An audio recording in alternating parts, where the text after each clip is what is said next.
Yo, what is up guys, it's Kobe, back today with another installment of my Black Ops 2 weapon breakdown and comparison series. In this series I compare two weapons in their raw and naked form, and in today's video we'll be covering the SWAT 5.56 and the M8A1. These two are the burst fire assault rifles in Black Ops 2, and as always I'm going to be going over the stats, characteristics, and just some basic features of each weapon, and just try to figure out which one is better. So without wasting any more time, let's get started. Taking a look at the max damages, the SWAT 5.56 is packing 40 points while the M8A1 is at 35. So both weapons do have the ability to kill in 3 bullets, however the 3 bullet kill range is ridiculously small with the M8A1, about 2 to 3 steps away from you, so you might as well chalk this up as a 4 bullet kill weapon.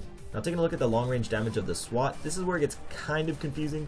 After the patch, the SWAT was supposed to take up to 6 shots to kill at long ranges, which means it would have to have at the most 19 points of damage long range.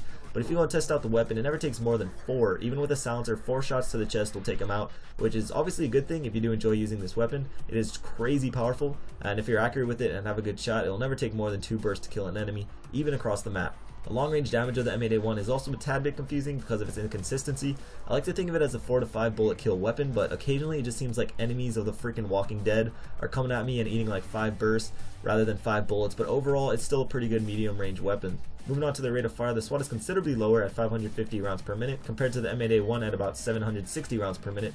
And the difference in RPMs between these two weapons are due to 1, the difference in burst. The M8A1 fires 4 bullet bursts while the SWAT shoots 3, and 2, the burst delay, which is the time between the bursts. If you've used these weapons, I'm sure you notice how the SWAT fires somewhat like the M16s in the past. While it is a lot easier to spam bullets with the M8, sort of like the Chickum, but just not quite as fast. For their magazines, the M8A1 has more bullets per clip, but the SWAT has more bursts per clip. It has 10 bursts in a standard clip and 13 in extended, while the M8A1 has 8 4-round burst clips and 10.5 with extended, which is pretty weird. I'm not sure why they didn't make it full 11 bursts and just left it with 2 extra bullets. I don't know, I thought that was pretty strange. The reload time is also in favor of the SWAT, but just by a little. However, it is worth noting that it is a lot easier to reload cancel with the SWAT, and when done correctly you can lower it down to like a little over a second, which is crazy fast to reload a weapon. For recoil patterns, these really aren't important at all. They're burst fire, so there's basically 0 recoil, and the hip fire spreads are fairly normal. So when it comes down to it, with these weapons, it all comes down to personal ability and personal preference. If you don't have a good shot, I would not recommend either of these weapons,